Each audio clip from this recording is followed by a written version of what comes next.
সবাইকে হ্যাঁ ভাই, আপনি শুরু করব। হ্যাঁ ভাই। রেকর্ড হচ্ছে, গো হেড। সবাইকে সালাম এবং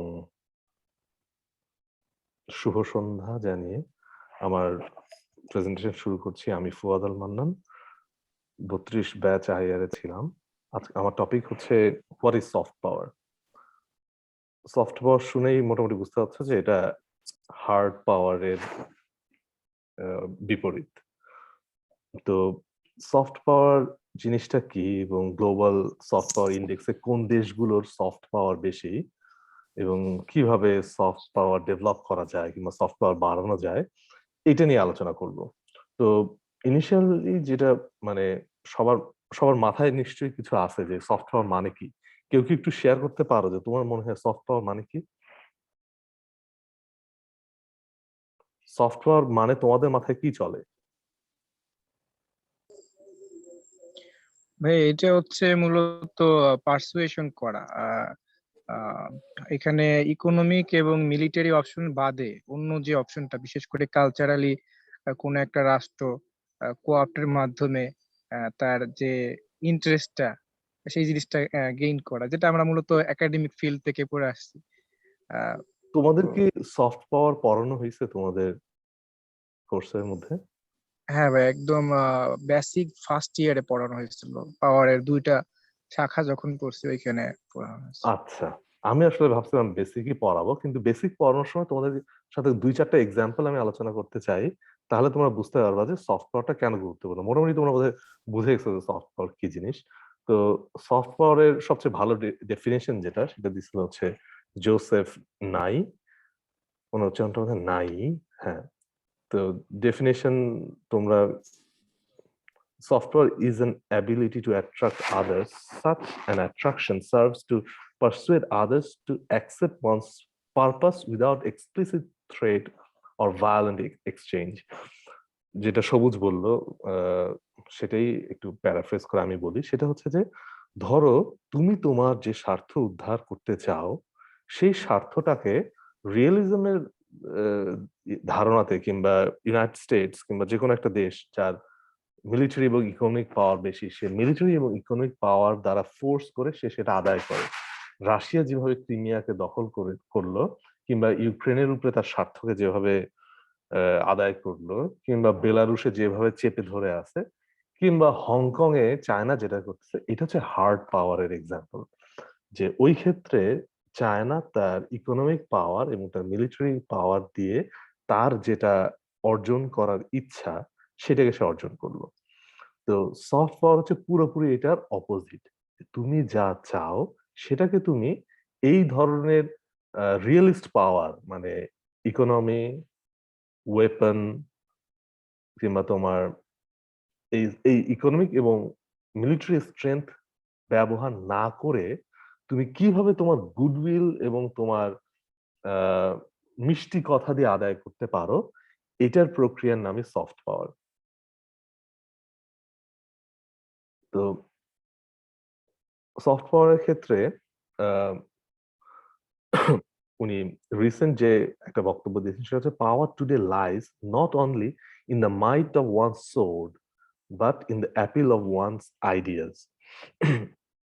এটার এক্সাম্পল দিতে গিয়ে আজকে আমরা বিডিএস মুভমেন্ট এবং ইসরায়েল কিভাবে বিডিএস মুভমেন্টকে কাউন্টার করে, কিংবা কেন বিডিএস মুভমেন্ট এত গুরুত্বপূর্ণ, এটা আমরা সফট পাওয়ারের পার্সপেক্টিভে এই আলোচনা করব। তো যারা ফার্স্ট ইয়ারে পড়ে আসছো, তারা মোটামুটি মনে হয় সফট পাওয়ার এবং হার্ড পাওয়ারের পার্থক্যটাও পড়ে আসছো, মোটামুটি বুঝতে পারবে। কেউ কি আছে যে আমার স্লাইডটা দেখতে পাচ্ছ?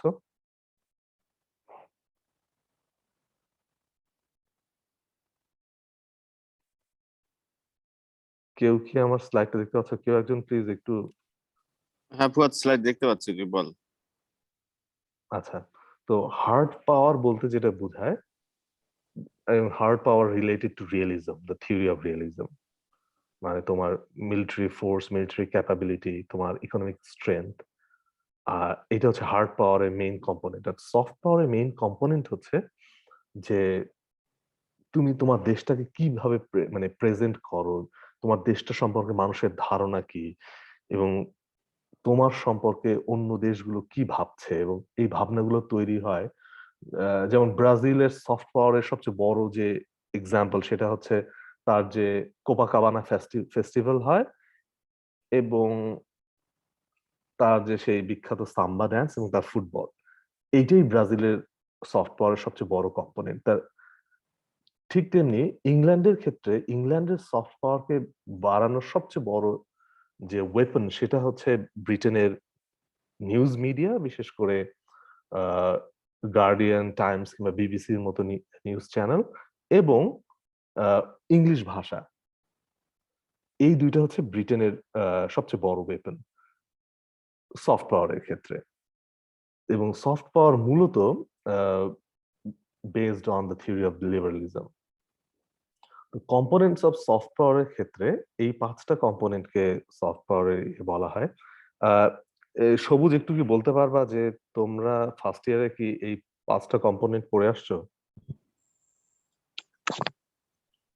ভাই আমরা পাওয়ারের মানে প্রকারভেদ হিসেবে মানে সফটওয়্যারটা পড়ছিলাম, কিন্তু অত ডিটেলস আমাদের পড়ানো হয় না। আচ্ছা, আমরা অনেক পটেনশিয়াল পাওয়ার, ট্যানজিবল পাওয়ার, এগুলো অনেকগুলো পড়েছিলাম, কিন্তু সেই ক্ষেত্রে এত বিস্তারিত পড়ানো হয়নি। তো সফট পাওয়ার তৈরি হয় এই জিনিসগুলোর মাধ্যমে, যে তোমার গভর্নমেন্ট কেমন, গভর্নমেন্টের গভর্নেন্স কেমন, গভর্নমেন্টের ফেসটা কেমন, যে গভর্নমেন্ট নিজেকে কিভাবে প্রেজেন্ট করে। যেমন ধরো বার্মিজ গভর্নমেন্ট তার নিজের দেশ গভর্নমেন্ট জিনিসটা আর কি, গভর্নমেন্ট স্ট্রাকচারটা যেভাবে নিজেকে প্রেজেন্ট করে সেটা তো সফট পাওয়ারের জন্য খুব বেশি একটা ফলদায়ক না। কিন্তু এর বদল মানে এর এর বিপরীতে নিউজিল্যান্ডের গভর্নমেন্ট যেভাবে নিজেকে রিপ্রেজেন্ট করে, ধরো গভর্নমেন্টের মানুষজনের আচার ব্যবহার, কথা বলার স্টাইল, তারা কি রকম পোশাক পরিচ্ছদ পরে, যে কোন রকম শো অফ নাই, খুব কাজ করে, ভালো গভর্নেন্স দিচ্ছে, এবং যে ফেস অফ দ্য গভর্নমেন্ট মানে তোমার প্রাইম মিনিস্টার, তার তার ক্যারেক্টার এবং তার অ্যাটিটিউড, তার পার্সোনালিটি। এক্ষেত্রে আমি ইমরান খানের ইয়েটা ইউজ করি, যে তার যে পিপলকে কানেক্ট করার ক্যাপাসিটি, এই সব একটা অংশ সফট পাওয়ারকে ডেভেলপ করার ক্ষেত্রে। ডিপ্লোমেসি একটা অংশ। কিছু কিছু দেশের ডিপ্লোম্যাটিক পাওয়ার অনেক বেশি হয়, যেমন সৌদি আরবের যদিও হার্ড পাওয়ার অনেক ভালো, কিন্তু ডিপ্লোম্যাটিক্যালি সৌদি আরব প্রচন্ড স্ট্রং। এডুকেশন, যেমন ধরো কানাডা এবং অস্ট্রেলিয়া, আমেরিকা তো বটেই, আমেরিকার আলাপটা আমরা, যেহেতু আমেরিকা হার্ড পাওয়ারের ক্ষেত্রেই মানে পৃথিবীর 1 নম্বর শক্তি, সেক্ষেত্রে আমরা সফট পাওয়ারের ক্ষেত্রে আমেরিকার এক্সাম্পলটা কম দিচ্ছি, যদিও আমেরিকান সফট পাওয়ার অনেক বেশি শক্তিশালী। তবে আমি অন্য দেশগুলোকে দিয়ে বোঝাতে যাচ্ছি। কানাডা এবং অস্ট্রেলিয়া শুধুমাত্র এডুকেশন এইটাকে ব্যবহার করে তাদের সফট পাওয়ারকে অনেক বেশি ডেভেলপ করে। বিজনেস ইনোভেশন, যেমন ধরো স্ক্যান্ডিনেভিয়ান অনেক দেশ যাদের ইকোনমি অত বেশি স্ট্রং না, এবং যারা ভাষার ক্ষেত্রে পিছিয়ে আছে, যেমন Britain, Canada, Australia, United states যে ফ্যাসিলিটি কিংবা যে লাক্সারিটা পায়, স্ক্যান্ডিনেভিয়ান দেশগুলো সেই লাক্সারিটা পায় না। কিন্তু ওদের দেশে কিছু বিজনেস ইনোভেশন আছে, বিশেষ করে সুইডেনে এবং ফিনল্যান্ডে এবং ডেনমার্কে। সুইডেন, ফিনল্যান্ড এবং ডেনমার্কে এরা বিজনেস ইনোভেশনের ক্ষেত্রে এত বেশি অ্যাডভান্সড, যেটা তাদের সফট পাওয়ারকে ডেভেলপ করে। ফর এক্সাম্পল, আমি একটু এক্সাম্পল দিতে দিতে আগে তোমরা আবার ট্র্যাক হারায় ফেলো না। বিজনেস ইনোভেশনের ক্ষেত্রে এক্সাম্পলটা হচ্ছে আইকিয়া নামে একটা ফার্নিচার ফ্যাক্টরি আছে, ফার্নিচার কোম্পানি আছে সুইডেনে, যেটা গোটা দুনিয়াতে আছে।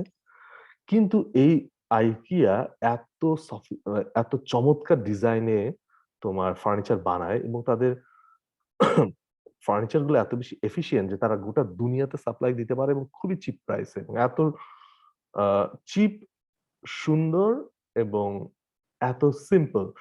আইকিয়া গোটা সুইডেনকে বিশ্বের মানচিত্রে প্রেজেন্ট করে, এবং আইকিয়াতে গেলেই, আইকিয়া একটা বড় একটা শোরুমের মতো একটা বড় দোকান, একটা ওয়্যার হাউস বলতে পারো। আইকিয়াতে গেলেই মানুষের সুইডেনের প্রতি একটা ভালো ধারণা তৈরি হয়ে যায়। এইটা হচ্ছে একটা বিজনেস ইনোভেশনের উদাহরণ। ঠিক তেমনি ভলভো নামে একটা গাড়ি আছে, যেটা আমেরিকাতে একসময় খুবই পপুলার ছিল। আমেরিকান সব সব নয়, অধিকাংশ মহিলা মা হওয়ার পরে তারা ভলভো গাড়ি কিনতো। তার কারণ ভলভো ছিল সেফটি টেকনোলজির একজন ইনভেন্টর কিংবা ইনোভেটর। তো ভলভো সম্পর্কে মানুষের ধারণা এত এত বেশি ভালো ছিল যে তারা সুইডিশদেরকে ইঞ্জিনিয়ারিং এর ক্ষেত্রে খুবই ভালো মনে করতো। এবং একই সাথে ধরো জার্মান সম্পর্কেও একটা এক্সাম্পল দেওয়া যায় যে বিজনেস এবং ইনোভেশনের এই পয়েন্টে, যে জার্মানদেরকে সবাই তোমার খুবই ভালোভাবে ইঞ্জিনিয়ারিং এ। তো ধরো আমি যদি কাউকে এক্সাম্পল দিতে বলতে যাই, he is as good as German engineering, একজন মানুষকে আমি ব্যাখ্যা করতে উদাহরণ দিলাম যে সে জার্মান ইঞ্জিনিয়ারিং এর মতো ভালো, তার অর্থ হচ্ছে ওই লোকটা একদম পারফেক্ট। মানে জার্মান ইঞ্জিনিয়ারিং পৃথিবীতে এত বেশি সুনাম অর্জন করেছে যে মানে মজবুত এবং ভালো এবং মানে খুবই উচ্চ পর্যায়ের পারফেক্ট হিসেবে, যে জার্মান ইঞ্জিনিয়ারিং একটা টার্ম হয়ে গেছে। জার্মান ইঞ্জিনিয়ারিং এটা একটা বইয়ের ক্ষেত্রে বলা যেতে পারে যে কোনো বইকে যদি তুমি পারফেক্ট বলে মনে করো, তুমি ওই বইটাকে জার্মান ইঞ্জিনিয়ারিং বলতে পারো। বইয়ের সাথে তো কোনো ইঞ্জিনিয়ারিং এর সম্পর্ক নাই, কিন্তু তুমি তবু এটাকে জার্মান ইঞ্জিনিয়ারিং বলতে পারো। এটা একটা এক্সাম্পল। সরি, আমি একটু পানি খাবো।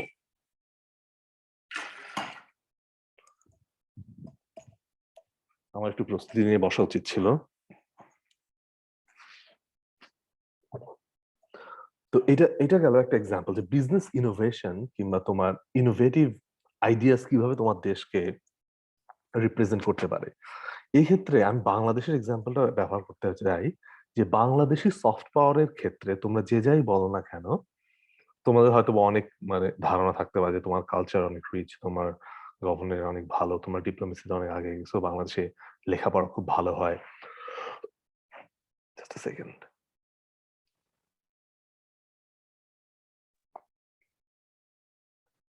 কিন্তু বাংলাদেশের সফট পাওয়ার ডেভেলপ করার ক্ষেত্রে সবচেয়ে বড় যে ভূমিকাটা রেখেছে সেটা বিজনেস ইনোভেশন এবং বাংলাদেশি এনজিও এবং দুজন ব্যক্তি, ফজলে হোসেন আবেদ এবং ডক্টর মোহাম্মদ ইউনুস। তাদের যে বিজনেস ইনোভেশন ছিল সেটা গোটা দুনিয়াতে বাংলাদেশের একটা সফটওয়্যার ইমেজ ক্রিয়েট করেছে, এবং বাংলাদেশ সম্পর্কে মানুষের যে ভালো ধারণা সেটা এই বিজনেস ইনোভেশনের জন্য। এবং এই বিজনেস ইনোভেশন গার্মেন্টস নয়, হ্যাঁ কিছু ক্ষেত্রে গার্মেন্টসও, গার্মেন্টস মানে রানা প্লাজা নয়, কিন্তু মূলত ডক্টর ইউনুস এবং ফজলে হোসেন আবেদের বিজনেস ইনোভেশন বাংলাদেশের সফটওয়্যার ইমেজ বা সফটওয়্যার পাওয়ারকে গোটা দুনিয়াতে এস্টাবলিশ করতে পেরেছে। শেষ নাম্বার 5 যে কম্পোনেন্ট, এটা হচ্ছে কালচার। কালচারের যে এক্সাম্পলটা সবাই বোধহয় প্রেডিক্ট করতে পারছো আমি কোন এক্সাম্পলটা দিব। নট নেসেসারি তোমার বিষয়টা ভালো লাগতে পারে কিংবা তোমার ভালো লাগবে, কিন্তু অ্যাজ এ কালচার বলিউড ভারতকে খুবই শক্তিশালী সফট পাওয়ার দিয়েছে। ভারত যখন বলিউডি সিনেমা, বলিউডে গান এবং এভরিথিং হ্যাপি, চারপাশে হোলির মতো রং উঠছে, everyone is happy, everyone is getting married, everyone is singing and dancing. তো এই ধারণা, এই যে একটা একটা ইমেজ তৈরি হয়ে যায়, এই বলিউড কালচার ভারতকে অনেক ক্ষেত্রে অন্য দেশগুলোর চেয়ে অনেক বেশি এগিয়ে দিয়েছে। মানুষ ভারত বলতে এগুলোই বোঝে। মানুষ কিন্তু অতটা খোঁজ নেয় না যে কোন গ্রামে টয়লেট নাই, কোথায় গরুর মাংস রাখার কারণে কাকে মব লিঞ্চিং করা হয়েছে, কোথায় কোন আরএসএস এর কোন পান্ডা অন্য ধর্মের মানুষের সম্পর্কে খারাপ কথা বলেছে। এইটা মানুষ অতটা খেয়াল করে না। ওই পার্ডন, এক বলিউড এবং বলিউডি কালচার ভারতকে অনেক স্ট্রং একটা সফট পাওয়ার দিয়ে দেয়, যেটা তার প্রতিবেশী চীন এবং পাকিস্তান তাকে তার চেয়ে ভারতকে ইন্টারন্যাশনাল স্টেজে অনেক বেশি সফট পাওয়ারের ক্ষেত্রে পাওয়ারফুল করে তোলে। যদিও ভারতের প্রতিদ্বন্দ্বিতায় পাকিস্তান এবং চীন নিউক্লিয়ার ওয়েপন বিল্ড আপ করে ফেলে এবং মিলিটারিলি অলমোস্ট কাছাকাছি কিংবা সমান সমান হয়ে যায়, সফট পাওয়ারের ক্ষেত্রে এই বলিউডি কালচার, যেটা আমরা অনেক ক্ষেত্রে ভালগারও বলতে পারি, অনেক ক্ষেত্রে অবাস্তবও বলতে পারি, কিন্তু বলিউডি কালচার ভারতকে একটা ভালো শক্তি দিয়ে দেয়, যেটা যেটার অনেক বেশি মূল্য আছে, যেটা চাইলেও অনেকে চায় না, অনেক কষ্ট করে চাইলেও এটা অ্যাচিভ করতে পারবে না। তো এই গেল 5টা কম্পোনেন্ট। কিছু কিছু দেশের এই 5টাই আছে, যে দেশগুলো এই 5টাই অনেক ভালোভাবে এক্সারসাইজ করতে পারে সে দেশ সফট পাওয়ারের দিক থেকে অনেক বেশি শক্তিশালী। আমরা যদি ইউনাইটেড স্টেটস এর কথা কল্পনা করি, ইউনাইটেড স্টেটস তো মিলিটারিলি অনেক বেশি শক্তিশালী, কিন্তু সফট পাওয়ার এক্সারসাইজের ক্ষেত্রেও ইউনাইটেড স্টেটস অনেক বেশি সফট পাওয়ারের দিক থেকেও শক্তিশালী।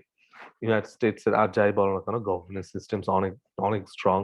ডিপ্লোম্যাসির ক্ষেত্রে তারা যেমন বাংলাদেশে যেভাবে ধরো ইউনাইটেড স্টেটস এর ইউএস এম্বাসি যেভাবে ফেসবুকে মানুষের সাথে ইন্টারঅ্যাক্ট করে, কিংবা ইয়াং জেনারেশনের সাথে সামনে যেভাবে নিজের দেশের সফটওয়্যার ইমেজকে তৈরি প্রেজেন্ট করে, তারপর একটা লেখাপড়ার ডেস্টিনেশন হিসেবে কিংবা লেখাপড়ার গুণগত মান হিসেবে আমেরিকান ইউনিভার্সিটি গুলোর যে ভ্যালু, এবং বিজনেস ইনোভেশনের ক্ষেত্রে আমরা এখন চীন যত বেশি ইন্ডাস্ট্রিয়াল প্রোডাকশন কিংবা লার্জ স্কেল ইন্ডাস্ট্রিয়াল প্রোডাকশন এগিয়ে যাক না কেন, 3-4টা ধরো তোমার যে ইনোভেটিভ কোম্পানি যেমন ফেসবুক, গুগল, টেসলা কিংবা এরকম 2-একটা ইনোভেটিভ যে বিজনেস আইডিয়া, তাদের প্রফিট দিয়ে ইউনাইটেড স্টেটস নিজেকে অনেক ভালোভাবে ব্র্যান্ডিং করে, এবং অবশ্যই গোটা দুনিয়ার যে পপ কালচার আমেরিকা থেকে নিয়ন্ত্রিত এবং নির্ধারিত হয়। আমেরিকা যেভাবে ট্রেন্ড সেট করে গোটা দুনিয়া সেভাবেই চলে। এইসব কারণেই একটা দেশের সফট পাওয়ার অনেক বেশি এগিয়ে যায়, এবং অনেক ক্ষেত্রে আমরা মনে করতে পারি যে পয়সা খরচ করে ওয়েপেন কিনে নিজের দেশকে শক্তিশালী করা যায়, এবং শুনতে বেশ ভালোই মনে হয়, কিন্তু অবশ্যই সফট পাওয়ার অনেক বেশি গুরুত্বপূর্ণ। শুধু তোমার ওয়েপেন কিনলেই হবে না, সফট পাওয়ারটাও অনেক বেশি গুরুত্বপূর্ণ। কতটা গুরুত্বপূর্ণ আমরা একটু পরে আলোচনা করতে যাচ্ছি। আমি একটু কাশি দিয়ে দিই।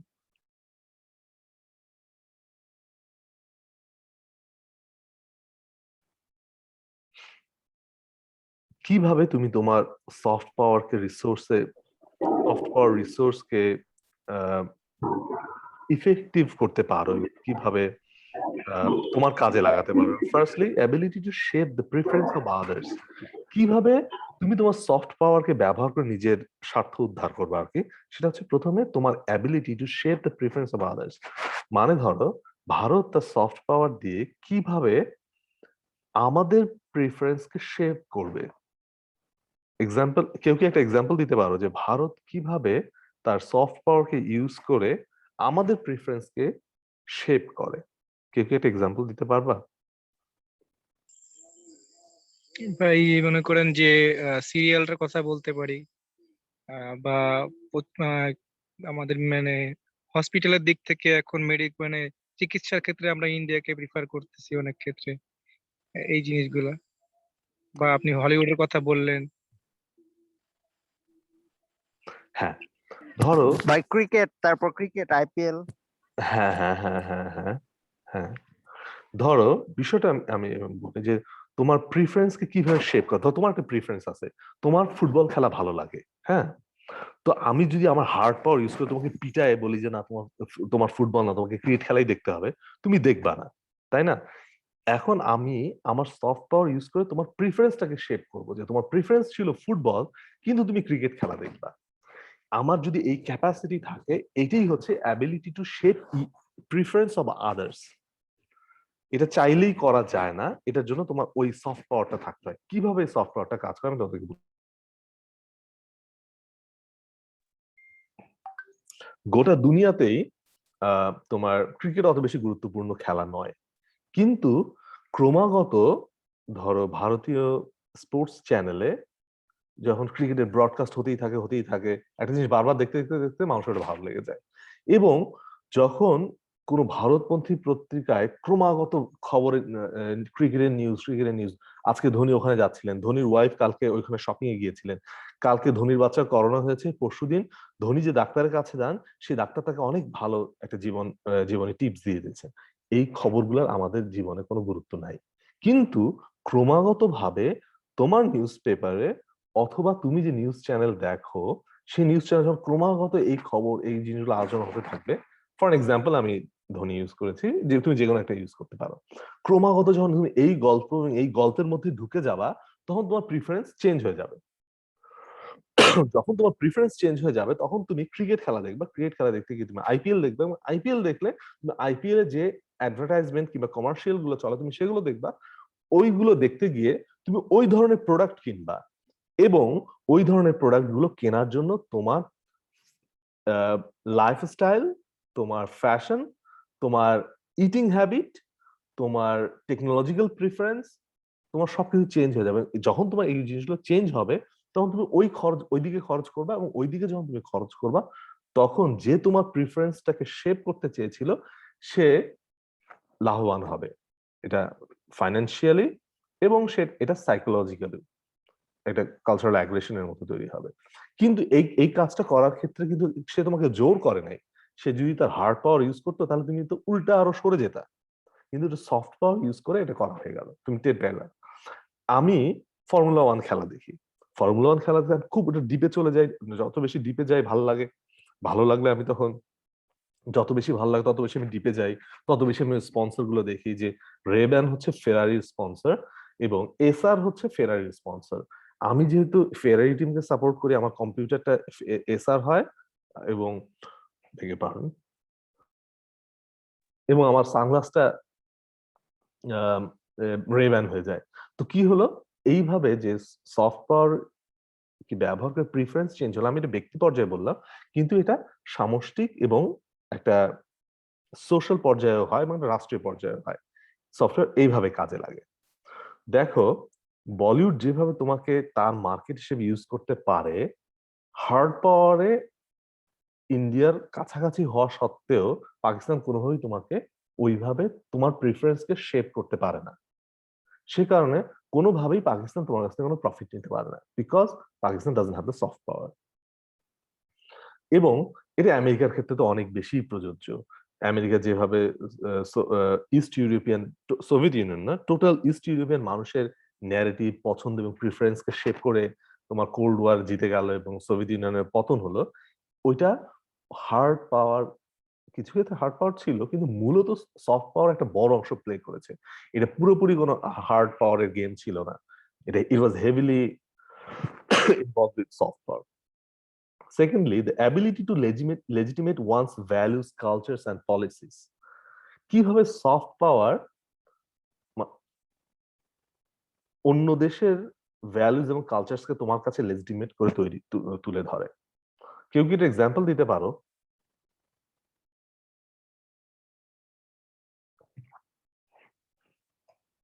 কেউ কি এক্সাম্পল দিতে পারো? কথা না বললে তো মনে হয় যে কেউ আসো কিনা, ঘুমাই গেছো সবাই।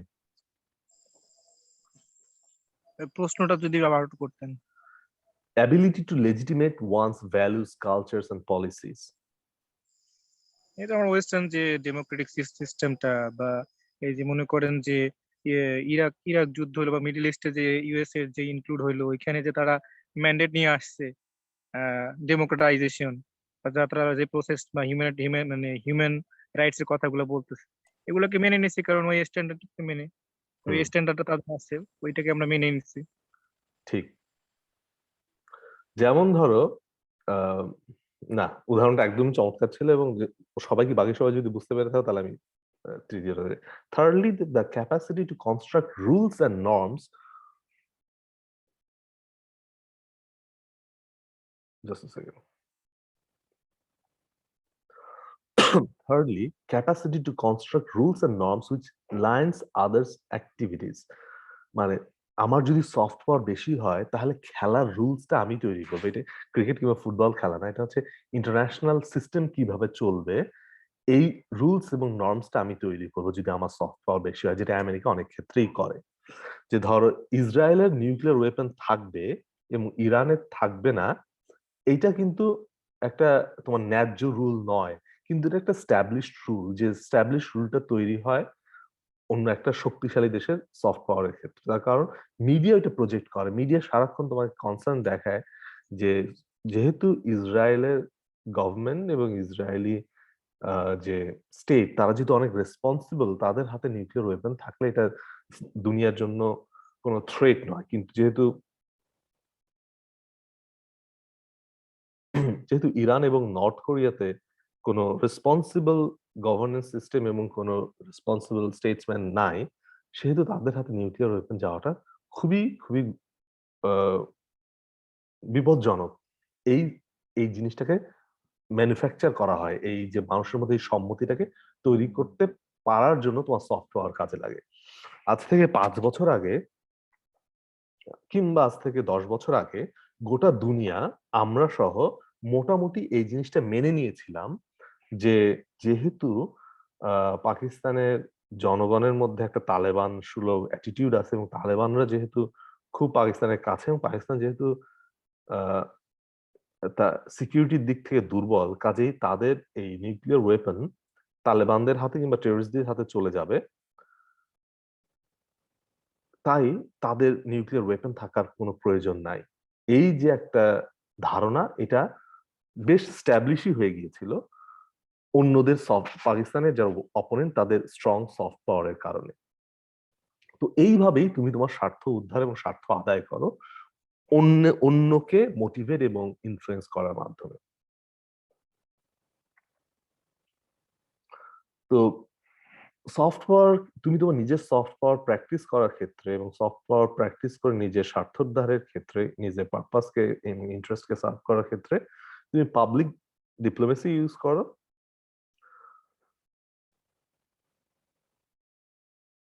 পাবলিক ডিপ্লোমেসি গুলোর মধ্যে যেমন এমবাসি গুলো প্রচুর তোমার প্রোগ্রাম অ্যারেঞ্জ করে, যেমন ধরো ইউএস এমবাসির তুমি ফেসবুক পেজ দেখলেই বুঝবা যে কিভাবে তারা US embassy soft power develop করার চেষ্টা করে বাংলাদেশে, এবং শুধু বাংলাদেশে না গোটা দুনিয়াতে। তুমি বাংলাদেশে ওদের ফেসবুক পেজ দেখলেই বুঝতে পারবা। কিংবা এই যে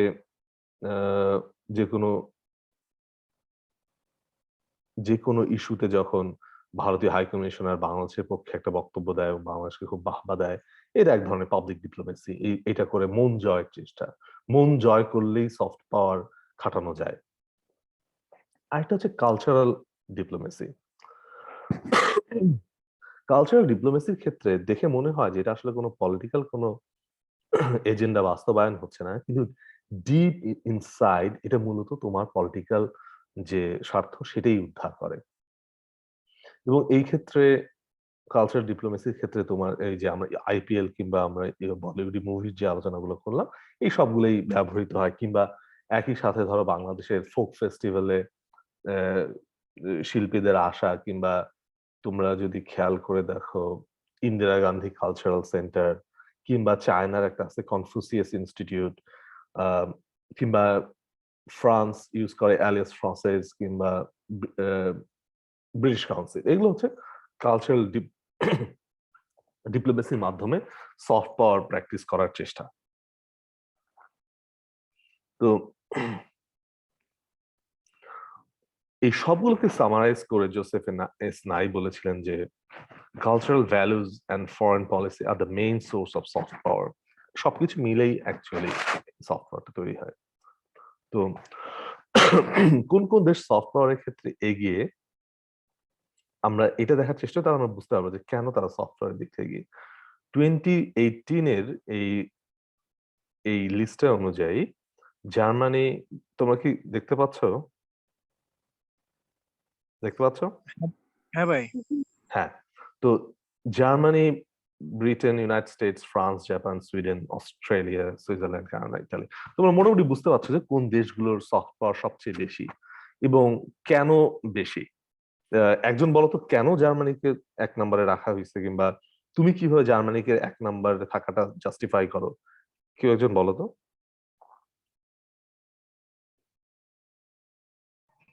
ভাই আমি একটা উপাদান জানি, সেটা হতে পারে ফুটবল বুন্দেসলিগা দিয়ে। হ্যাঁ, একটা, হ্যাঁ, যেমন স্পোর্টস অবশ্যই একটা। আর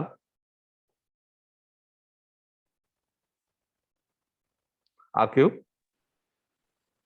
ভাই আপনি কেবলই তো বললেন তাদের যে টেকনোলজিক্যাল তারা যে মানে এক্সপার্ট ওই ক্ষেত্রে, তারপরে হ্যাঁ, মানে তারা জার্মান ইঞ্জিনিয়ারিং মানে যে পারফেকশন। জার্মান ইঞ্জিনিয়ারিং শব্দটা মানে অন্য ক্ষেত্রে ব্যবহৃত হয় পারফেকশনকে এক্সপ্লেইন করার ক্ষেত্রে। হ্যাঁ, ধর পৃথিবীতে একটা গাড়ির ওটা নামের সাথে যদি খালি মেড ইন জার্মানি থাকে, তাহলেই ওইটার দাম অনেক বেশি হয়ে যায়, শুধুমাত্র ওই জার্মানির লোগোর কারণে। পৃথিবীতে যে কোনো প্রোডাক্টে তুমি যদি লেখা দেখো যে লেখা আছে মেড ইন চায়না, ওটা খুঁজে বের করতে হয় কোথায় লেখা আছে মেড ইন চায়না। কিন্তু যদি এটা মেড ইন জার্মানি হয়, অনেক বড় করে লেখা থাকে মেড ইন জার্মানি, জার্মানির একটা ফ্ল্যাগও থাকে, আমি এই মুহূর্তে তোমাকে একটা এক্সাম্পল দিতে পারি। আমার কাছে একটা ওষুধ আছে, ওষুধ না ঠিক, হ্যাঁ, ওষুধের পিছনে জার্মানির ফ্ল্যাগ দেওয়া আছে, যে মেড ইন জার্মানি অনেক বড় করে, আবার জার্মানির ফ্ল্যাগ দেওয়া আছে। তুমি জানো, তুমি কোনোভাবেই মিস না করো যে এটা জার্মানিতে তৈরি। মানে অ্যাকচুয়ালি জার্মান সফট পাওয়ারটা এতই বেশি। ঠিক তেমনি যে কোনো কিছুরই তুমি যদি মেড ইন চায়না খুঁজতে যাও, একটু খুঁজে বের করতে হয় যে কোথায় লেখা আছে মেড ইন চায়না। ঠিক তেমনি গ্রেট ব্রিটেন ইংলিশ ল্যাঙ্গুয়েজের কারণে এবং বিবিসি কিংবা টাইমস, গার্ডিয়ান এবং যে ইউনিভার্সিটি গুলো আছে অক্সফোর্ড, কেমব্রিজ, এইসবের কারণে ইউনাইটেড কিংডম 1 নম্বরে। ইউনাইটেড স্টেটস এর অ্যাকচুয়ালি 1 নম্বরে থাকা উচিত সব মিলায়, কিন্তু খুব সম্ভবত ট্রাম্পের কিছু ব্লান্ডারের কারণে মানুষের আমেরিকা সম্পর্কে একটা হালকা ধারণা তৈরি হয়েছে, তাদের সম্পর্কে একটা নেতিবাচক ধারণা তৈরি হয়েছে, সেই কারণে সে 3-এ। কিন্তু অ্যাকচুয়ালি আমেরিকা আসলে 3-এ থাকার নয়, আমেরিকা 1-এ থাকারই যোগ্য, যেহেতু আমেরিকা সফট পাওয়ারে 5টা কম্পোনেন্টেই লিড করে। যাই হোক, ফ্রান্স নাম্বার 4-এ। কেউ কি বলতে পারবা যে জাস্টিফাই করতে পারবা ফ্রান্স কেন নাম্বার 4-এ?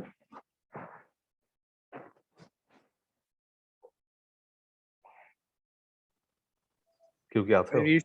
রিসেন্ট একটা ঘটনা হয়েছে, ধর্মীয় বিষয়টা, তারপরে না না না, ফ্রান্স, তুমি ঠিক বলছো, তুমি ঠিক বলছো, হ্যাঁ, বলো, শেষ করো, সরি।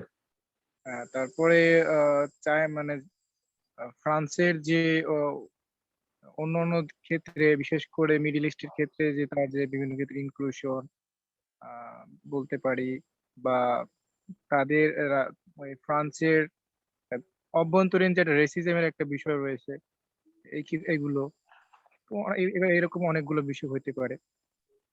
অসাধারণ। আচ্ছা, যাই হোক, আমি আবার ফিরে যাচ্ছি এখানে। ফ্রান্স যে যে যা যা করেছে, তারপর ফ্রান্সে কোনোভাবেই 4-এ থাকতে পারে না, কারণ ফ্রান্স এত খারাপ কাজ করেছে তার কলোনিয়াল পিরিয়ডে, এমনকি এখনো ফ্রান্স কোনোভাবেই 4-এ থাকতে পারে না। কিন্তু ফ্রান্সের গভর্নমেন্টের চেহারা, তার ডিপ্লোমেসি, তার এডুকেশন, তার বিজনেস ইনোভেশন, বিশেষ করে তোমার যে ট্রান্সপোর্ট এয়ারক্রাফট, মানে বোয়িং এবং এয়ারবাস, যে গোটা দুনিয়াতে মনোপলি চালায়, তার এয়ারবাস হচ্ছে তোমার ফ্রান্সে। এবং ধরো তোমার সিনেমা, নাটক, সাহিত্য, দার্শনিক, মানে যেটা কালচারের একটা অংশ, কম্পোনেন্টের, যে এত মানে ফ্রান্সকে তারা এত বেশি ফুলায় ফাপায় গোটা দুনিয়াতে। ফ্রান্স শুনলেই মানুষ বিগলিত হয়ে যায়। ফ্রান্স মানেই একটা রোমান্টিক কিছু, ফ্রান্স মানেই একটা সফিস্টিকেটেড কিছু।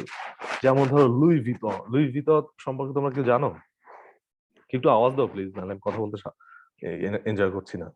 কেউ যদি আওয়াজ দাও, লুই ভিতর সম্পর্কে কেউ জানো?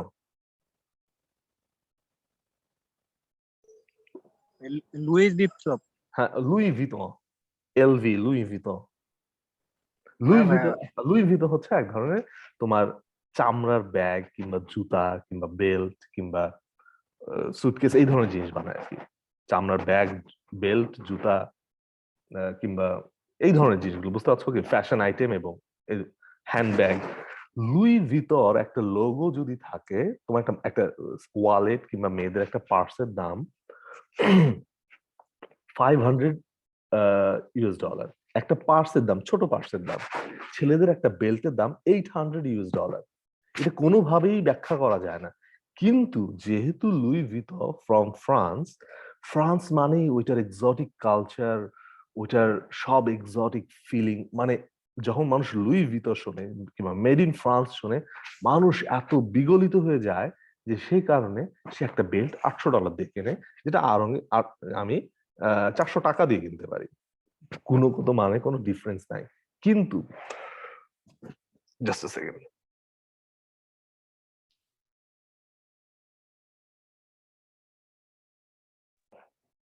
কিন্তু শুধুমাত্র ফ্রান্সের সফট পাওয়ার এবং ফ্রান্সের এই যে গুডউইল, এই কারণে লুই ভিতো এইভাবে তোমার কাছ থেকে টাকা হাতায় নেয়। কিংবা যে কোনো কিছুই ফ্রান্স থেকে তৈরি, শ্যানেল একটা পারফিউম, এই শ্যানেল মেড ইন চায়নাতে বানালে হয়তো পারফিউমটা একই রকমই থাকতো, কিন্তু কখনোই শ্যানেলের একটা পারফিউম যেটার দাম $150, মেড ইন চায়না হলে সে কখনোই ওটা $25 বেশি বিক্রি হতে পারতো না।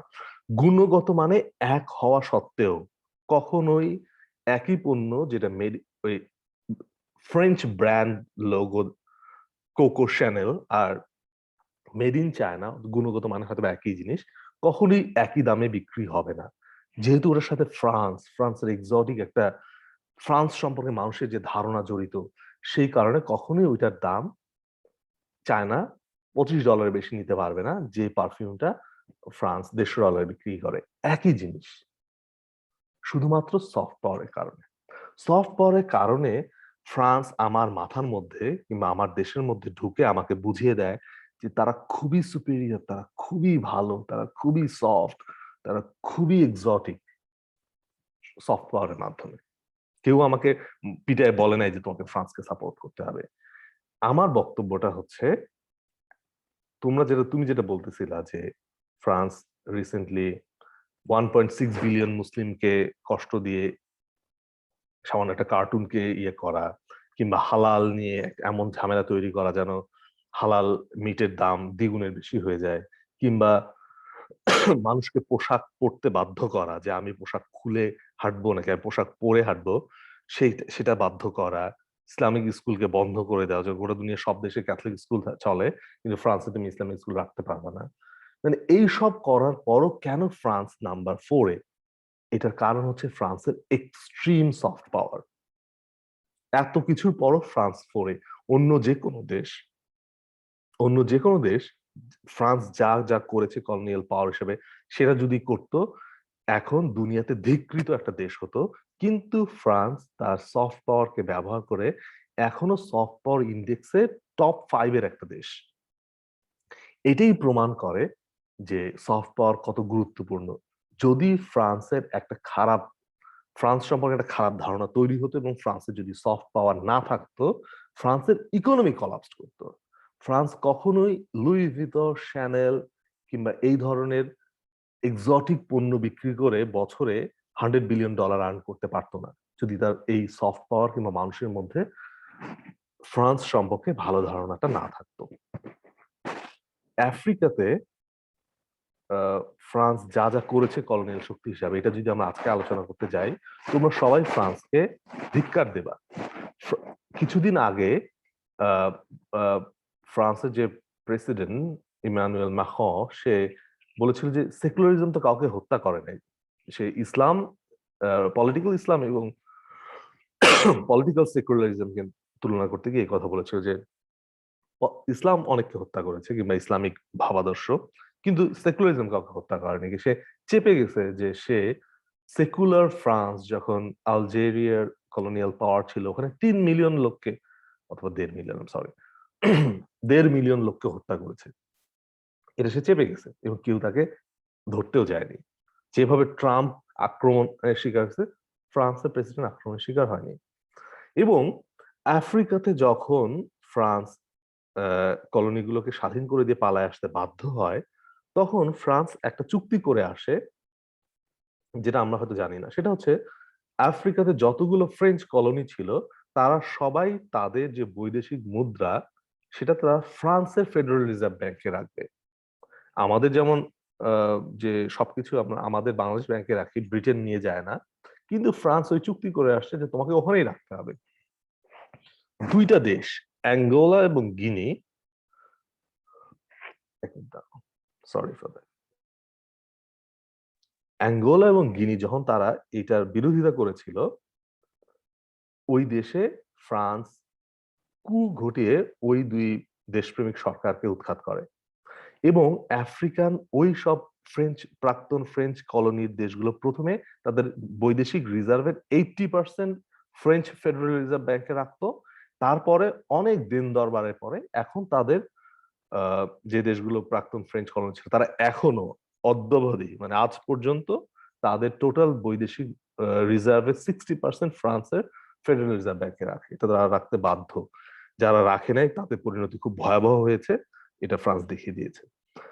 এত খারাপ কাজ করার পরও যদি ফ্রান্স তার সফট পাওয়ার কে হারায় ফেলতো, তাহলে আজকে ফ্রান্সের ইকোনমি ক্ষতিগ্রস্ত হতো। কিন্তু ফ্রান্সের এই যে অসামান্য সফট পাওয়ার কিংবা অধিক শক্তিশালী সফট পাওয়ারের কারণে ফ্রান্স এই কাজগুলো করতে পারে।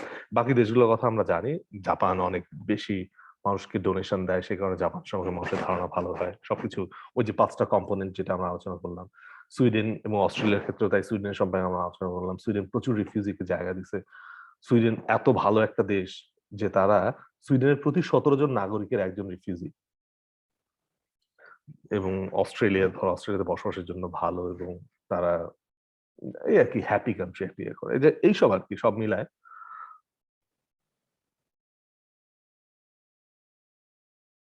যে দেশগুলোকে তোমরা দেখতেছো, তোমরা বুঝতে পারছো যে সেই দেশগুলো আসলে কেন সফট পাওয়ারের ক্ষেত্রে এত অগ্রগামী। ব্র্যান্ড ভ্যালুর ক্ষেত্রেও একটা দেশের ব্র্যান্ড ভ্যালুর ক্ষেত্রে এভাবে সফট পাওয়ার একটা ইন্ডেক্স তৈরি হয়। এমার্জিং মার্কেট গুলো কিংবা যে দেশগুলো এমার্জিং, সেই দেশগুলোর একটা সফট পাওয়ার ইন্ডেক্স আছে, তোমরা দেখতে পাচ্ছ। এই যে টেবিলটা, এই টেবিলটা থেকে তোমরা এটা দেখার চেষ্টা করো। যদি এটা অনেক ওল্ড ডেটা, কিন্তু তোমরা টেবিলটা দেখলে বুঝতে পারবা যে কোন দেশগুলো সফট পাওয়ারের কোন কোন কম্পোনেন্টে অগ্রগামী। যেমন নরওয়ের গভর্নেন্স সিস্টেম খুবই ভালো। কালচারের ক্ষেত্রে আমেরিকা 1 নাম্বার। তার কারণ হচ্ছে আমেরিকা পপ কালচারকে নিয়ন্ত্রণ করে, হলিউড এবং তোমার এই ইংলিশ যে পপ সংস আছে সেগুলোর মাধ্যমে, কিংবা নেটফ্লিক্স, স্ট্যান, ডিজনি এসবের মাধ্যমে। ডিপ্লোমেসির ক্ষেত্রে যেটা বললাম ফ্রান্সের কথাটা, যে কেন এত খারাপ ব্লান্ডার করার পরও কেন ফ্রান্স আগে। এডুকেশনের ক্ষেত্রে আমরা সবাই আমেরিকা পড়তে যেতে চাই। বিজনেস ইনোভেশনের ক্ষেত্রে আমি তোমাদেরকে স্ক্যান্ডিনেভিয়ার কথা বলেছিলাম। ফিনল্যান্ড কেন 1 নাম্বার, তোমরা কেউ কি বলতে পারো? পার্ডন, ফিনল্যান্ড কেন 1 নাম্বার, কেউ একটু বলো তো। এই যে টেলিকমিউনিকেশনের মাধ্যমে আমাদের যেরকম গ্রামীণ ফোন, বাঙালি হ্যাঁ, এইগুলো। একদমই একদমই এটাই ছিল ফিনল্যান্ডের মানে সবাই ফিনল্যান্ডকে কেন 1 নাম্বার মনে করতে এইসব। তারপর স্কাইপ, পৃথিবীতে প্রথম যে ভিডিও কলিং অপশন, স্কাইপের আগে কেউ ছিল না। স্কাইপ তৈরি হয়েছিল ফিনল্যান্ডে। এই আর কি টেবিলটা দেখলে তুমি বুঝতে পারবে যে আসলে কে কিভাবে ইয়ে তৈরি করে। বিজনেস ইনোভেশনের ক্ষেত্রে বাংলাদেশ অনেক সামনে, শুধুমাত্র তোমার ডক্টর ইউনূস এবং ফজলে হাসান আবেদের কারণে। তো সফটওয়্যার না, সফট পাওয়ার কেন গুরুত্বপূর্ণ এটা তো সবাই আমরা বুঝতে পারছি, তাই না? তো সফটওয়্যার অর্জনের জন্য সবাই কি করে? সফটওয়্যার অর্জনের জন্য সবাই কি করে? আমরা চায়নার এক্সাম্পল আলোচনা করি। যেমন ফ্রান্স গোটা দুনিয়াতে আলিয়াস ফ্রান্সেস দিয়ে ফ্রেঞ্চ ভাষা শিক্ষা দিতে চায়। ইংল্যান্ডে যদিও প্রয়োজন নাই, কিন্তু ইংল্যান্ডও ব্রিটিশ কাউন্সিল দিয়ে ইংলিশ ভাষা কিংবা ইংলিশ কালচারকে এস্টাবলিশ করতে চায়। সেই জন্য আমাদের জন্য খুবই গুরুত্বপূর্ণ এখন যে প্রিন্স হ্যারি কাকে বিয়ে করবে, কিংবা প্রিন্স উইলিয়াম আসলে কয়টা বাচ্চা হলো, তার বাচ্চাগুলো কি ঠিকমতো স্কুলে যাচ্ছে কিনা। এই যে আমার মাথায় কনসার্ন তৈরি করা, এগুলো একটা সফট পাওয়ারেরই। আমি যখনই তোমার ইংলিশ প্রিমিয়ার লিগ নিয়ে কনসার্ন হয়ে যাই, এটা একটা সফট পাওয়ারের উদাহরণ। তো চায়না কিভাবে তার সফট পাওয়ারকে ডেভেলপ করে? তোমাদের কারো কি মনে আছে 2008 অলিম্পিকের কথা? কেউ যে একটু বলো তো, একটু ইয়েস নো বলো তো কেউ। না ভাই, অনেক তখন এই বিষয়ে মাথা কামাই নাই, আমরা অনেক ছোট ছিলাম। তোমরা ছবিটা দেখতে পাচ্ছ, এটা হচ্ছে যে বেইজিং অলিম্পিকের মেইন স্টেডিয়াম। এই স্টেডিয়ামটার নাম বার্ডস নেস্ট। এই স্টেডিয়ামটা বানাতে খরচ হয়েছে প্রায় 6 থেকে 8 বিলিয়ন ডলার, এবং শুধুমাত্র উদ্বোধনী অনুষ্ঠান এটার জন্য খরচ করে হয়েছিল 8 বিলিয়ন ইউএস ডলার। স্রেফ আতশবাজি বাজাতে এবং কিছু নাচ গান করতে 8 বিলিয়ন ডলার খরচ করা হয়েছে। কেন?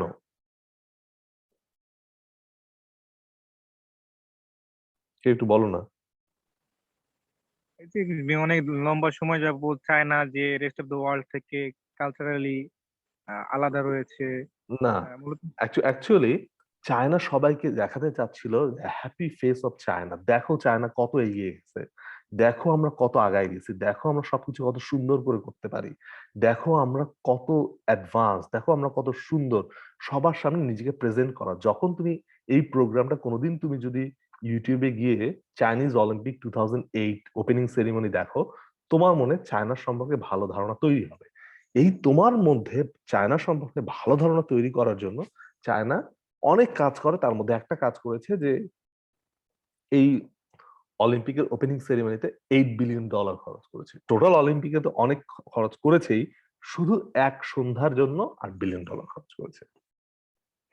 যেন তোমার মনে চায়নার সম্পর্কে ভালো ধারণা তৈরি হয়। যখন তোমার মনে চায়নার সম্পর্কে ভালো ধারণা তৈরি হবে, তখনই চাইনিজ সফট পাওয়ার স্ট্রং হবে। চায়না তোমার উপরে কিংবা তোমার দেশের উপরে কিংবা তোমার সমাজের উপরে সে যা যা করতে চায় সেগুলো সে শান্তিপূর্ণভাবে এবং সফট পাওয়ার এক্সারসাইজ করে অর্জন করতে পারবে।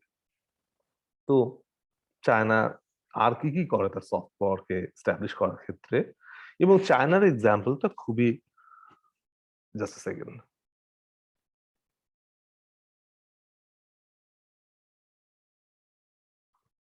চাইনিজ এক্সাম্পলটা খুবই গুরুত্বপূর্ণ এই জন্য যে চায়না অনেক চেষ্টা করা সত্ত্বেও তার সফট পাওয়ারকে ঠিকভাবে এস্টাবলিশ করতে পারছে না।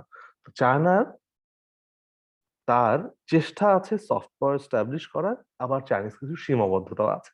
তো তোমরা যদি স্লাইডটা দেখো তো তোমরা মোটামুটি বুঝতে পারবা যে সফট পাওয়ার আসলে গুরুত্বপূর্ণ, কিভাবে সফট পাওয়ার তৈরি করা যায় এবং কি কি কারণে চাইলেও সফট পাওয়ার তৈরি করা যায় না, সেই জন্য চাইনিজ এক্সাম্পলটা অনেক গুরুত্বপূর্ণ। এই ক্ষেত্রে ব্রিটেন এবং আমেরিকা কিংবা ফ্রান্সের এটা এক্সাম্পলটা দেইনি এই জন্য যে ফ্রান্স তাদের অতটা প্রয়োজন হয়, they don't need to do too hard, it comes easily to them. So Chinese এক্সাম্পলটা খুবই ইন্টারেস্টিং যে চেষ্টা থাকা সত্ত্বেও চায়না পাচ্ছে না। তো তোমরা যদি একটু আগ্রহী হও তো দেখে নিও। কিন্তু যেটা নিয়ে আমি আলোচনা করতে যাচ্ছি সফট পাওয়ারের ক্ষেত্রে, যে কেন বিডিএস গুরুত্বপূর্ণ এবং বিডিএস মুভমেন্টই প্রমাণ করে যে সফট পাওয়ার কত বেশি গুরুত্বপূর্ণ। প্লিজ বলো তো বিডিএস মুভমেন্ট সম্পর্কে কে কি জানো?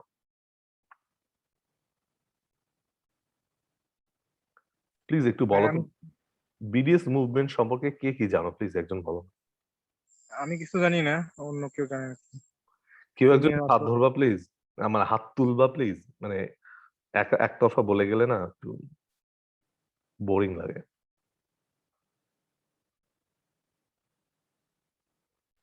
কেউ একজন বলো তো সফট সরি বিডিএস মুভমেন্টটা কি? ভাই অনেকেই হয়তো নতুন শুনছে এই কনসেপ্টটা সম্পর্কে। কেউ একটু আওয়াজ দাও তো। আমি আর সবুজই কি শুধুমাত্র প্রেজেন্টেশন দিচ্ছি নাকি? ভাই জানি না ভাই। এই রুনু ভাই কি আসো নাকি ফ্রেশ রুমে গেছো? না আমি আছি রে, শুনতেছি, তুই বল। মাশাআল্লাহ তোমার ধৈর্য আছে। মাশাআল্লাহ। ভাই বিডিএস BDS is mostly আমি আসলে ডি ফুল ফর্ম ভুলে গেছি, but it's mostly like boycotting something or sanction. Yes মাঝখানে একটা ফুল ফর্ম না ঠিক আছে, হ্যাঁ হ্যাঁ এটা আজকের আমরা যে সফটওয়্যার আচ্ছা আমরা কি সফটওয়্যার বুঝতে পারছি? আমি একজন একজনকে সবাইকে জিজ্ঞেস করি। Sir very clear. আচ্ছা সবুজ বুঝতে পারছো সফটওয়্যার? হ্যাঁ সবুজের এক্সাম্পল আমরা পৌঁছে। হাসান তুমি কি সফটওয়্যার কি বুঝতে পারছো? আচ্ছা অনিকা তুমি কি সফটওয়্যার কি বুঝতে পারছো? জি ভাই আমি বুঝতে পারছি। আচ্ছা মোটামুটি সবাই কি বুঝতে পারছো সফটওয়্যার কি? তাহলে আমরা আলোচনাটা আগাতে পারি। ভাই হয়তো সবাই বুঝতে পারছে, আপনি অনেক পরিষ্কারভাবে বুঝাইছেন। আমি বেসিক ভাবে বুঝেছি, আমি খুব ডিপে যাইনি। আচ্ছা যাই হোক, তো বিডিএস মুভমেন্ট কেন গুরুত্বপূর্ণ? তুমি যদি সফট পাওয়ার বুঝে থাকো তাহলে তুমি বুঝতে পারবে বিডিএস মুভমেন্ট কেন গুরুত্বপূর্ণ। যতগুলো আরব ইসরায়েল যুদ্ধ হয়েছিল সব যুদ্ধগুলোতে ইসরায়েল এটা এস্টাবলিশ করতে পেরেছে যে হার্ড পাওয়ারের ক্ষেত্রে মিডল ইস্টে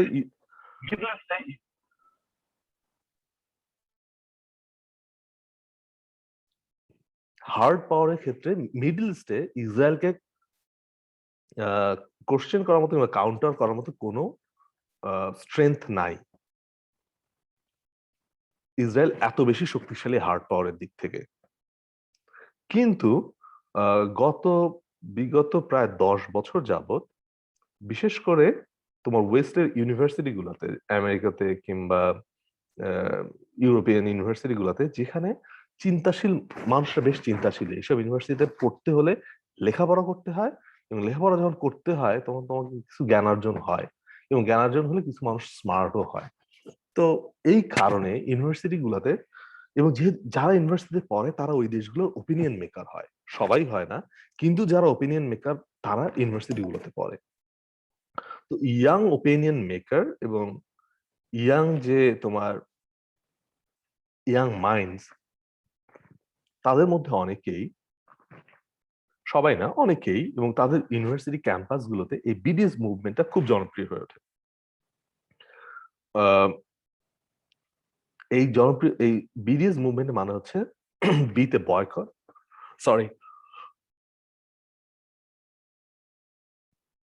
বি ফর বয়কট, ডিতে ডিসইনভেস্টমেন্ট এবং এস ফর স্যাংশন। মানে হচ্ছে বিডিএস এগেইনস্ট ইসরায়েল। আমি যে শহরে থাকি অ্যাডিলেইডে, এবং অস্ট্রেলিয়ার প্রায় সব শহরেই তুমি যদি শপিং সেন্টারে যাও, প্রতিদিন না মাঝে মাঝে দেখবা যে একদল ইয়াং ছেলে, দুই তিনটা ইয়াং ছেলে বড়জোর, তারা তোমার বুকের মধ্যে বেঁধে আছে যে এই প্রোডাক্ট গুলো কিনবা না, এই প্রোডাক্ট গুলো ইসরায়েলি দখলদারি জমিতে তৈরি, এবং তারা প্যালেস্টাইনের জমি দখল করে ওখানে তৈরি করেছে, এবং এই মাছটা প্যালেস্টাইনি সমুদ্র সীমা থেকে ধরা, চুরি করে নিয়ে আসা, কাজেই তোমরা এই জিনিসগুলো কিনবা না। এটাকে বলা হচ্ছে বয়কট।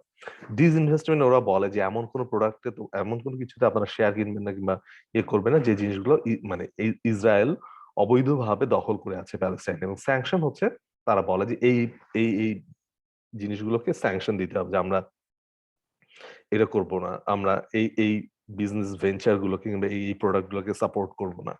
তো এই জিনিসটা খুবই জনপ্রিয় হয়ে গেছে তোমার ইয়েতে, ইউরোপে এবং আমেরিকান, বিশেষ করে ইউনিভার্সিটি গুলোতে। তার কারণ হচ্ছে অশিক্ষিত জনগণ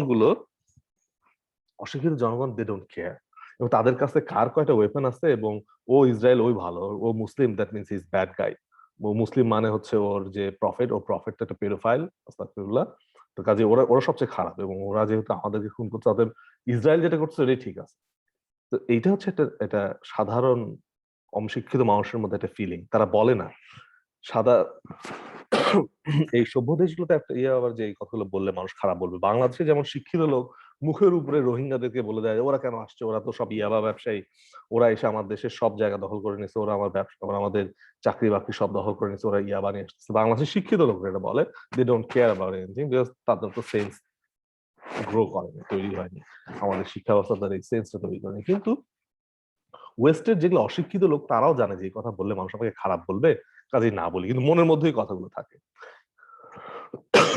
কিন্তু ওয়েস্টার্ন ইউনিভার্সিটিগুলোতে যারা লেখাপড়া করে তাদের মধ্যে অনেকেই অনেক বেশি শিক্ষিত হওয়ার কারণে উদার মনা হওয়ার কারণে তারা এই জিনিসগুলো বুঝতে পারে, এবং তারা ইসরায়েলের এই অকুপেশনের এগেইনস্টে নিজেদের মতো করে একটা দুর্বল আন্দোলন তৈরি করে, করতে করতে যে জিনিসটা অনেক বেশি শক্তিশালী হয়ে যায়।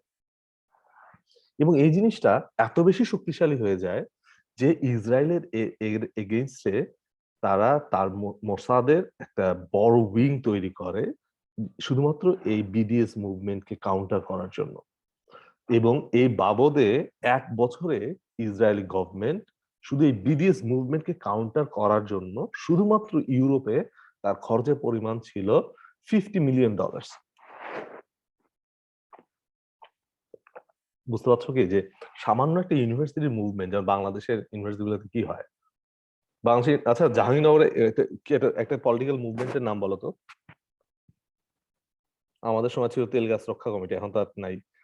জাহাঙ্গীরনগরের একটা পলিটিক্যাল মুভমেন্টের নাম বলো তো, যেটা অ্যান্টি স্ট্যাটাস কো, কেউ একজন বলো না।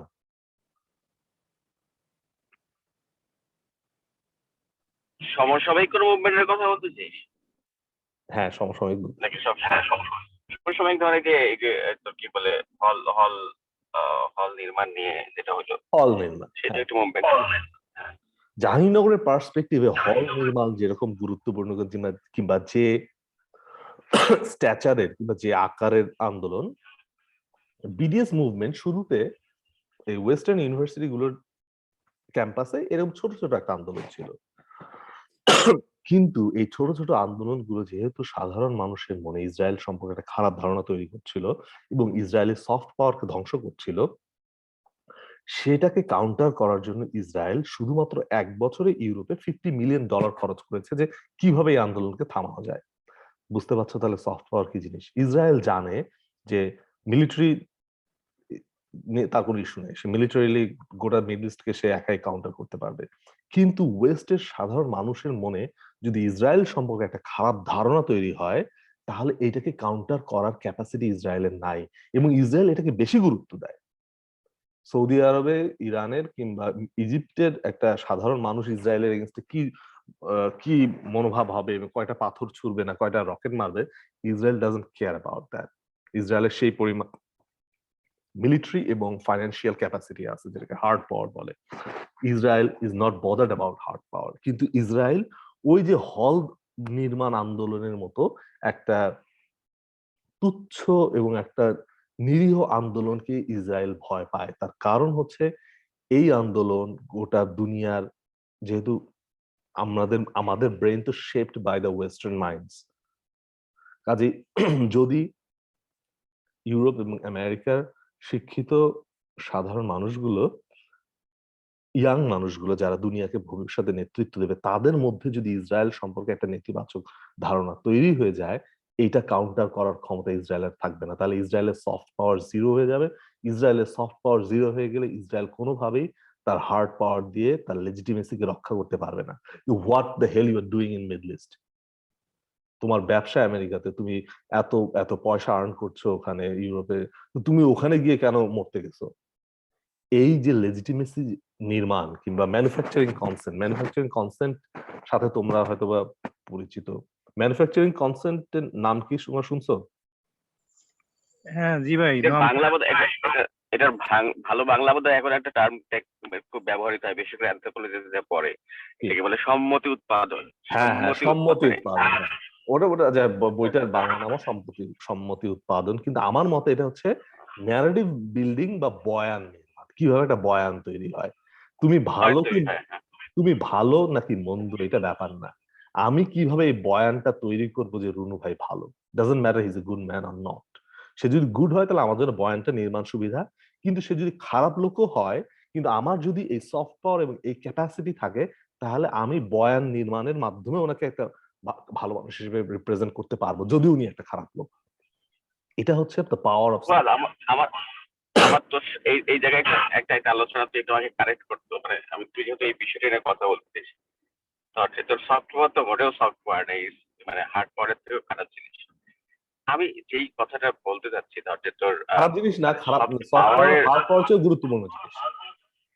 হ্যাঁ, সফট পাওয়ারের ধর যে তোর মানে এই যে আলোচনাগুলো হচ্ছে সফট পাওয়ার সম্পর্কে, এইটার থিওরিটিক্যাল বেসটা আসলে কিভাবে তৈরি হলো? এটা কি এরকম যে ধর হুট করে তো আসে নাই?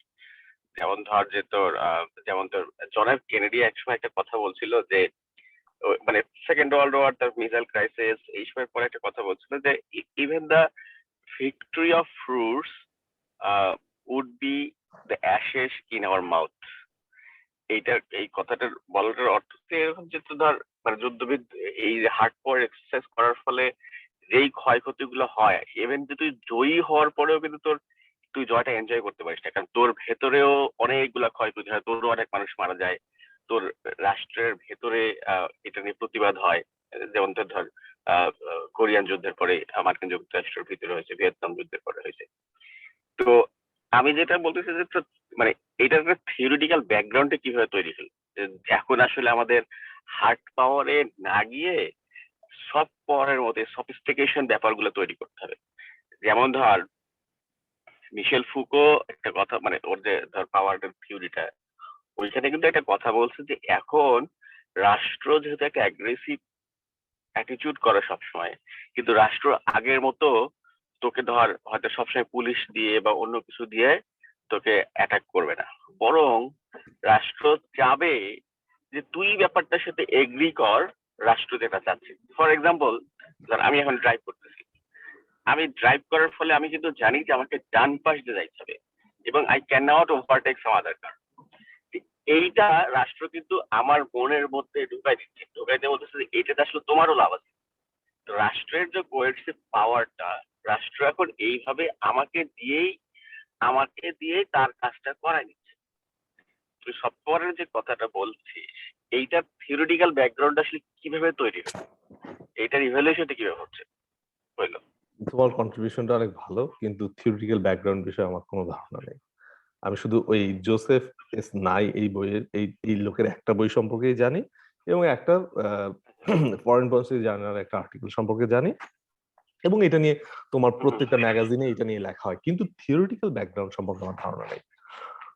জিনিসটা সম্পর্কে আমার ধারণা আছে, কিন্তু এটা কোথায় থেকে এটা উৎপত্তি হলো এই বিষয়ে ধারণা নেই। এটা গুরুত্ব সম্পর্কে আমার ধারণা আছে। আচ্ছা, তো তোমার কোশ্চেনের উত্তর হচ্ছে নো আইডিয়া। আমি এখন যেটা বলতে চাচ্ছি সেটা হচ্ছে বিডিএস মুভমেন্ট কিভাবে প্রমাণ করে যে সফট পাওয়ার কতটা গুরুত্বপূর্ণ। তো এই বিডিএস মুভমেন্টের কারণে ইসরায়েল এত বেশি ইনভেস্টমেন্ট করা এবং এত বেশি এটাকে গুরুত্ব দেওয়া শুরু করলো, এবং এই BDS movement in European universities কিংবা বিডিএস মুভমেন্ট আল জাজিরা লিখে তোমরা দয়া করে ইউটিউবে একটা সার্চ দিও। যাদের একটু জানার আগ্রহ আছে যে বিডিএস মুভমেন্ট সামান্য একটা হল বানানোর আন্দোলন, এত তুচ্ছ একটা আন্দোলন কিভাবে এত বড় একটা দেশকে এইভাবে তোমার হাঁটু ভেঙে ফেললো কিংবা এত নীল ডাউন করায় ফেললো, এই আল জাজিরার একটা ডকুমেন্টারি আছে, খুবই দেখার মতো একটা বিষয়। ওই ঠিক বাংলাদেশে কিছুদিন আগে একটা যে ডকুমেন্টারি আসছিল যেটার নাম নিলে চাকরি থাকে না, সেই রকমই একটা ডকুমেন্টারি বানানো হয়েছে বিডিএস মুভমেন্ট আল জাজিরা লিখে তোমরা সার্চ দিবা, দুর্দান্ত একটা ডকুমেন্টারি। কেন ইসরায়েল এত ভয় পায় বিডিএস মুভমেন্টকে, এবং ইসরায়েল প্রেসিডেন্ট ট্রাম্পকে ফোর্স করে আমেরিকান ইউনিভার্সিটিতে বিডিএস মুভমেন্টকে নিষিদ্ধ করাইছে, এবং এটা সই ট্রাম্প করে গেছে যে কেউ যদি আমেরিকান ইউনিভার্সিটিতে বিডিএস মুভমেন্ট করে তাহলে সেই ইউনিভার্সিটি গভর্নমেন্টের ফান্ড পাবে না।